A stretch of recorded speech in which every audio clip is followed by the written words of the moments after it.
এই নাও পানি খাও, তুমি রেস্ট নাও, আমি তোমার আরো 20 টাকা দিতেছি। না মামা, আমি পানি খাবো না, আমি রোজা। আমার ভাড়া লাগবে না মামা, ভাড়া পাইছি। রোজা? রোজা? রোজাদারের মানে এইভাবে পিটাইলো?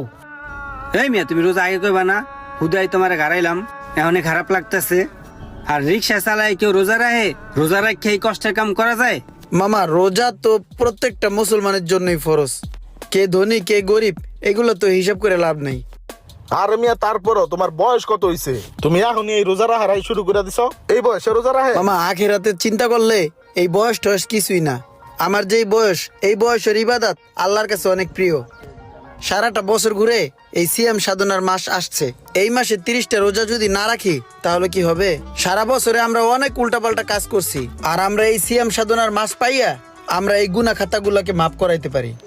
আর যদি এই সিয়াম সাধনার মাস পাইয়া আমাদের গুনাহ খাতাগুলোকে যদি না মাফ করাইতে পারি, তাহলে আমাদের